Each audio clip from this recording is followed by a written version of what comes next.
Avec le rythme rapide auquel les technologies changent, ProContact s'est donné comme objectif de demeurer un chef de file en matière d'infrastructure technologique.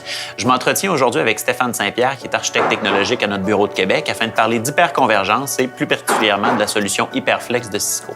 Salut Stéphane. Salut Jean-Philippe.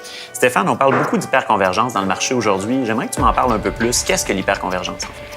En fait, Jean-Philippe, l'hyperconvergence, c'est une nouvelle catégorie de solutions pour les centres de données modernes ou pour les clients qui regardent justement à moderniser leurs infrastructures qui commencent à être plutôt vieillissantes. On a vu apparaître l'hyperconvergence dans le marché il y a environ 4 ans de cela. Mais par contre, dans la dernière année, la solution hyperconvergée a gagné énormément en popularité. Okay.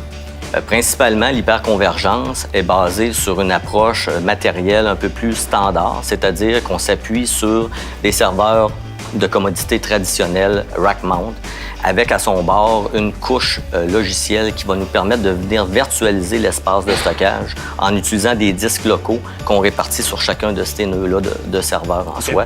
Ça fait en sorte que l'hyperconvergence devient la solution vraiment idéal pour tout environnement virtuel et sont tout à fait compatibles avec la plupart des hyperviseurs qu'on voit communément dans les environnements de production. Puis, quels sont les avantages d'avoir accès ou d'utiliser l'hyperconvergence? En fait, il y en a plusieurs, mais le principal avantage qu'on aurait à utiliser les systèmes hyperconvergés, ça serait de permettre aux entreprises de faire une saine gestion et une gestion simplifiée de leurs infrastructures matérielles. Puisqu'on parle ici d'une architecture distribuée, donc de type scale-out, on est en mesure d'offrir aux clients et aux entreprises une performance et une expansion parfaitement linéaire à la croissance de la demande en ressources qu'on a généralement dans le centre de données.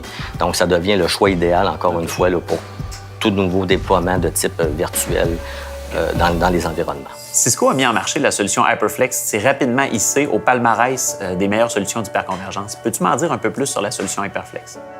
Oui, effectivement, Jean-Philippe, Cisco a lancé durant la dernière année sa propre solution d'hyperconvergée qu'on appelle Cisco HyperFlex.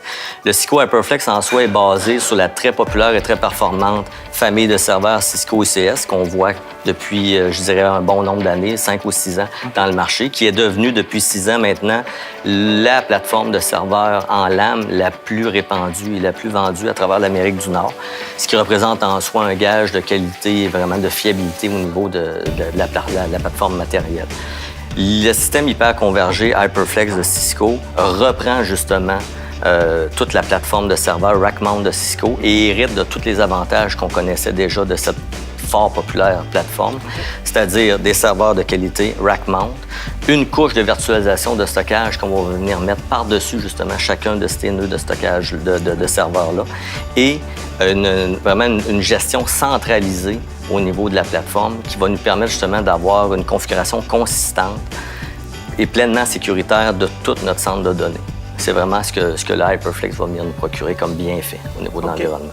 À ce moment-là, je suppose que les scénarios d'utilisation typiques pour une solution hyperconvergée comme HyperFlex, pourrais-tu m'en donner quelques-uns, quelques exemples? Oui, tout à fait. Alors, il y en a plusieurs.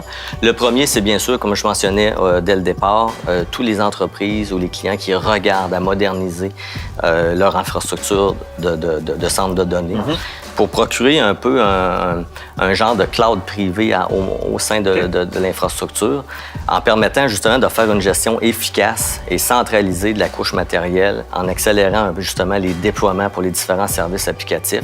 L'hyperconvergence devient à ce moment-là la plateforme idéale pour les clients qui veulent gagner en agilité.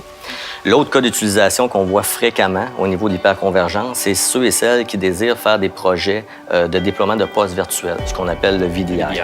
Étant donné que c'est une plateforme qui est justement simple à gérer, qui offre des performances accrues, ça devient sans contredit la solution idéale pour déployer des postes VDI en donnant vraiment une belle prévision en termes de performance et de croissance au fur et à mesure qu'on avance dans notre projet de déploiement avec les postes. Donc, l'hyperconvergence me semble effectivement très intéressante. Si quelqu'un avait des questions ou voudrait passer à la prochaine étape en matière d'hyperconvergence ou d'HyperFlex, qu'est-ce qu'il pourrait faire? En fait, je recommanderais à tous ceux et celles qui désirent d'en apprendre davantage sur les solutions HyperFlex de Cisco de contacter les spécialistes en infrastructure d'informatique ProContact. Notre équipe de spécialistes pourront vous accompagner avec l'élaboration justement de votre solution, de faire le bon dimensionnement, le bon sizing pour s'assurer que la solution dans son entier répond parfaitement à votre besoin d'affaires.